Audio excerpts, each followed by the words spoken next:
Olá pessoal, sejam bem-vindos a mais uma aula do curso de JavaScript Essencial aqui do RBTech. Eu sou o Ricardo e na aula de hoje eu vou ensinar para você como tratar exceções utilizando try e catch. Uma exceção nada mais é do que um erro, do que um problema que aconteceu durante o fluxo de execução do seu código. Só que como os erros não são mostrados por padrão no JavaScript, esse tipo de problema pode gerar várias complicações em um sistema que esteja rodando em produção. Por exemplo, o usuário não identificar que está tendo um problema e simplesmente algo no sistema não estar funcionando. Vou dar um exemplo bem simples para você entender. Digamos que eu queira mostrar uma mensagem na tela, então eu coloco um alert aqui com a mensagem de teste. Ok, até aí nenhuma novidade, a gente já viu isso, que vai mostrar um balão de aviso aqui com a minha mensagem, certo? Agora, digamos que eu chame o alert com o nome errado, coloque dois As aqui, errei a digitação e chamei a função com o nome errado. Não vai acontecer nada na minha página. Eu estou com o console aberto aqui, então eu estou vendo um erro no console, só que eu sou desenvolvedor. Agora imagina que eu seja o usuário do sistema, eu esteja aqui esperando a minha mensagem, atualizando a minha página e ela não acontece, simplesmente nada acontece. Como que eu vou informar para o meu usuário que um problema aconteceu no JavaScript? Justamente utilizando try catch para tornar a identificação de erros, de problemas, mais amigável para o usuário e mais simples, também mais segura, digamos assim, a codificação para o desenvolvedor. Você faz isso utilizando try catch. Se isso aqui estivesse dentro de um try catch, esse problema não teria acontecido porque eu poderia mostrar uma mensagem de erro para o meu usuário, mesmo que ele não tenha acesso ou que não esteja vendo o meu console, o que normalmente vai acontecer. Então eu vou colocar aqui um try, que é tentar, né? Então eu vou tentar executar isso aqui. E caso aconteça algum problema, eu vou fazer um catch, ou seja, vou pegar esse problema, vou tratar esse erro que aconteceu. Vou colocar aqui uma variável chamada erro no meu catch para receber os dados, os detalhes desse erro. E agora eu vou mostrar o seguinte alert aqui, ó. Eu vou colocar erro, dois pontos, e mais a minha variável erro, para pegar as informações que vieram aqui na minha exceção, na minha exception, através da variável erro. Então eu vou tentar executar isso aqui. Caso aconteça algum problema, eu vou vir para cá e vou mostrar uma mensagem de erro para o meu usuário. Vou vir aqui na minha página, vou fechar o meu console aqui, vou atualizar a minha página e olha o que aconteceu. Erro. Um erro de referência a alert is not defined, ou seja, eu estou chamando uma função a alert que não está definida, que não está criada, que não existe no meu sistema, no meu código.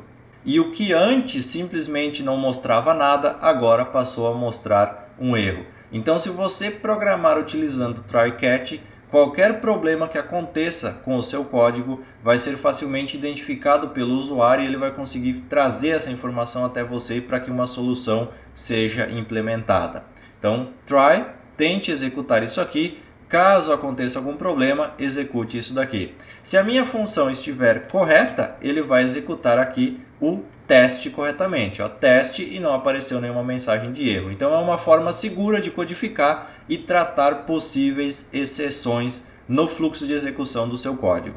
Além de ajudar a evitar problemas de funções chamadas com nome equivocados, aqui eu estou utilizando uma função nativa do JavaScript, mas eu poderia estar chamando aqui aquela minha função, por exemplo, para exibir a data no formato dia, mês e ano. Poderia estar chamando ela com o nome incorreto, eu poderia estar chamando ela com parâmetros incorretos, então isso geraria uma exceção no meu código e essa exceção seria mostrada para o meu usuário.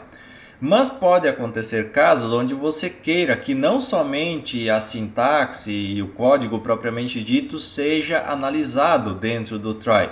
Você quer que uma exceção customizada, personalizada, um erro, de acordo com a sua necessidade, seja exibido. E isso é perfeitamente possível. Eu vou fazer o seguinte aqui, eu vou criar uma var x, vou dizer que ela vale 5, só para a gente fazer um exemplo aleatório aqui. Digamos que eu queira mostrar aqui uma mensagem somente se o x for maior que 10. Então, se ele for menor que 10, eu quero que um erro personalizado seja mostrado para o meu usuário. Como que eu faria isso? Eu vou fazer a verificação aqui, ó. If x for menor que 10, eu vou lançar uma nova exceção utilizando a palavra throw. Eu lanço essa exceção e digo a mensagem de erro que eu quero mostrar, que tipo de erro eu estou gerando aqui. Então eu vou colocar aqui o valor de x precisa ser maior que 10. O que eu estou fazendo aqui? Eu estou criando um erro personalizado através do throw. E esse erro personalizado, no caso do x ser menor do que 10, vai ser passado aqui para o meu cat através da variável erro e vai ser exibido para mim através de um alert. Salvei já o meu script, vou vir aqui na página, atualizar. Erro, o valor de x precisa ser maior que 10. Então eu acabei de gerar uma exceção personalizada de acordo com a minha necessidade. E quando que você vai usar esse tipo de situação? Quando que você vai usar a try-catch? Que tipo de utilidade real o try-catch tem? Na verdade, muitas. E na verdade, praticamente todo o seu código pode ser feito utilizando o try-catch. Pelo menos as partes essenciais, aquelas onde você precisa identificar qualquer tipo de problema que aconteça. Então eu vou dar um exemplo um pouquinho mais real aqui. Vamos fazer um exemplo um pouquinho mais elaborado para que você consiga entender melhor o try e o catch. Eu vou criar aqui antes do meu script um parágrafo. Eu vou colocar um input do tipo texto. Esse input vai ter um ID chamado número. Eu vou colocar um botão aqui, um button. Esse button aqui, quando ele for clicado, eu vou chamar um evento aqui onClick. Quando ele for clicado, eu vou executar uma função do JavaScript, que é a função verifica, pode ser, abre e fecha parênteses, porque é uma função. E aqui eu vou colocar verificar. E logo abaixo aqui, um P, eu vou colocar o ID MSG nesse parágrafo, onde eu vou mostrar possíveis mensagens de erro ou de sucesso. Então eu tenho aqui um HTML básico para a gente testar. Deixa eu atualizar a minha página, ele vai dar a mensagem, vai mostrar aqui, ó, informe um número entre 10 e 20. Deixa eu voltar meu console aqui. Temos então o nosso exemplo base a partir daqui para a gente fazer a validação. Eu quero que através da função verifica que eu vou criar aqui no JavaScript, eu faça a verificação se o número que foi digitado no meu input está entre 10 e 20. Não se preocupa muito com isso aqui agora. Eu estou, na verdade, chamando aqui, ó, onClick. Quando eu clicar nesse botão aqui, eu vou chamar uma função chamada verifica. Depois eu vou ter uma aula onde eu vou explicar só sobre esses eventos e manipulação de HTML. Então agora eu vou fazer uma forma bem resumida, só para dizer o que significa, para que você entenda a lógica da nossa função. Agora eu preciso criar aqui uma function chamada verifica. E essa função vai ser responsável por fazer a validação. A primeira coisa que eu preciso é armazenar o valor que eu digitei aqui no meu input em uma variável. Então vamos fazer o seguinte, var x vai receber o valor de document.getElementById. O que eu estou fazendo aqui? Eu estou buscando no meu documento um elemento através do seu ID, que é o número. Então getElementById número.value. Eu vou pegar o valor que eu digitar num elemento com o ID número e vou transferir para dentro da minha variável x. Isso aqui também eu vou explicar com mais detalhes na nossa aula sobre manipulação de HTML. Agora que eu já peguei o valor de x, eu vou começar a fazer as minhas verificações. Então eu vou pegar o meu try-catch aqui, vou apagar esse var x que eu já tinha de antes. Vou trazer o meu try-catch aqui para dentro da minha function, ajeitar a indentação dele aqui, e aqui eu vou desenvolver o meu código. Agora eu vou começar a fazer as verificações. Primeiro, se o x for igual a vazio, ou seja, se eu não tiver digitado nada aqui, eu vou mostrar a seguinte mensagem. Informe um valor, porque nenhum valor terá sido informado caso ele seja vazio. Aqui, ao invés desse alert, eu vou apagar ele aqui. E aqui embaixo também, ao invés desse alert aqui, eu vou mostrar essa mensagem de erro nesse meu parágrafo aqui. Então eu vou pegar aqui, ó, o document getElementById, vou colar aqui embaixo. Eu vou pegar o meu elemento chamado MSG. Agora eu vou pegar o ponto innerHTML, que é para preencher aqui dentro, como se eu estivesse digitando aqui. O innerHTML do JavaScript faz isso, coloca um texto no elemento, um conteúdo nesse elemento aqui com o ID MSG. Então, ponto innerHTML igual, então eu tiro esse alert aqui, erro mais a minha variável de erro.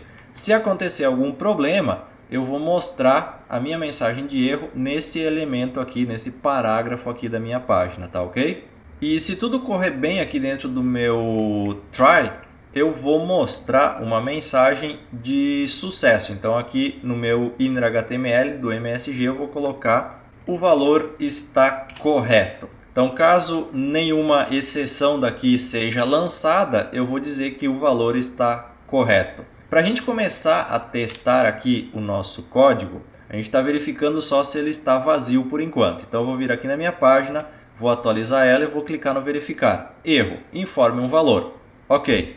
Se eu colocar aqui uma letra, por exemplo, e verificar, ele vai dizer, perfeito, o valor está correto, mas não está correto. Então, eu tenho que verificar também se o que eu digitei aqui é um número. Como que eu vou fazer isso? Deixa eu copiar aqui esse if uma vez. E aqui dentro da verificação, eu vou fazer o seguinte. Se não for um número, n a n, isso aqui vai verificar se a nossa variável x não é um número, is not a number. Ou seja, se o x não for um número, a gente vai informar aqui e vai dizer que não é um número válido. Você precisa informar um número. Então, no caso de uma letra, vamos vir aqui, vamos atualizar, vamos colocar uma letra, verificar. Você precisa informar um número. E agora vem as outras verificações. Então, a gente já verificou se foi digitado um valor, verificou se ele é um numérico e agora a gente precisa fazer a validação para ver se ele está entre 10 e 20.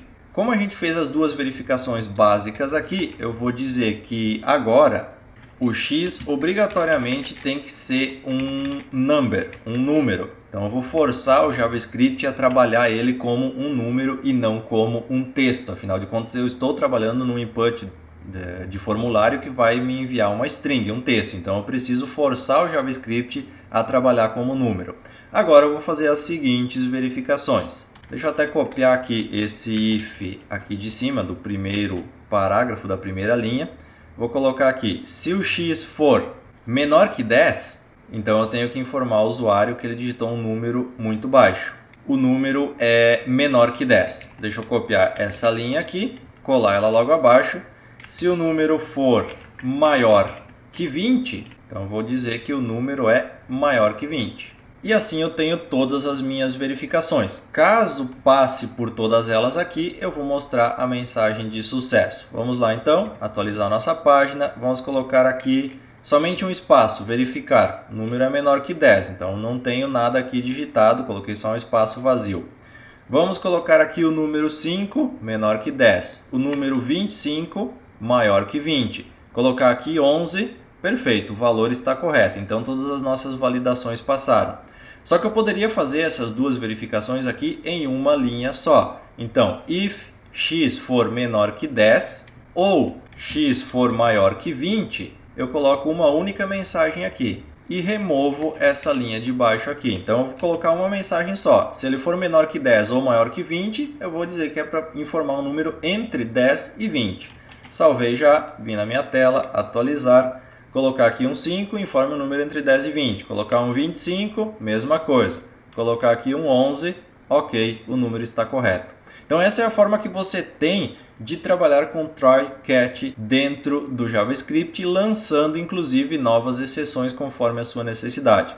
E isso aqui você pode utilizar para fazer validação de formulários, por exemplo, para validar diversos tipos de dados que o usuário está colocando, para executar até alguma coisa que vem de um ambiente externo, consumir uma API, por exemplo. Então, caso aconteça algum erro, você consegue tratar esse erro e informar isso de uma forma amigável para o seu usuário. Agora, para encerrar a nossa aula sobre o tratamento de exceções, aqui vamos fazer uma pequena alteração. Vamos colocar aqui, ó, perfeito.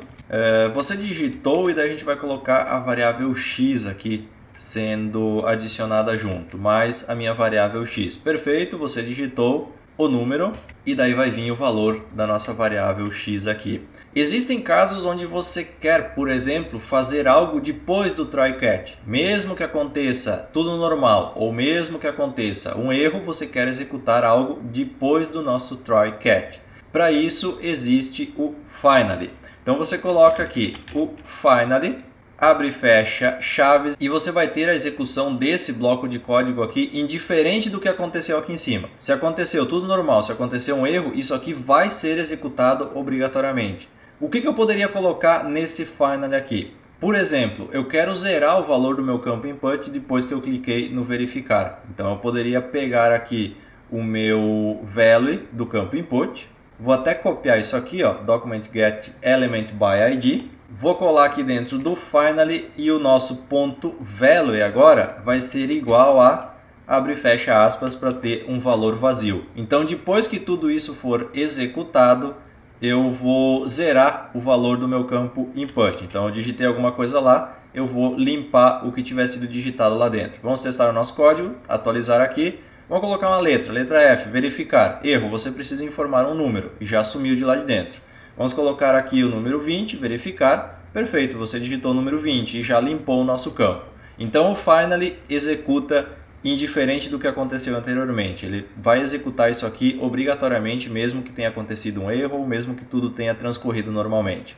E essa é a forma que você tem de tratar exceções em JavaScript. É uma forma bem interessante, eu sugiro que você faça testes, que você replique os exemplos que foram vistos aqui na aula, que você faça outros testes para você conhecer um pouco mais, para você se habituar um pouco mais com esse estilo de programação, porque é muito importante você tratar os erros, as exceções e criar as suas próprias exceções de acordo com a necessidade de cada sistema.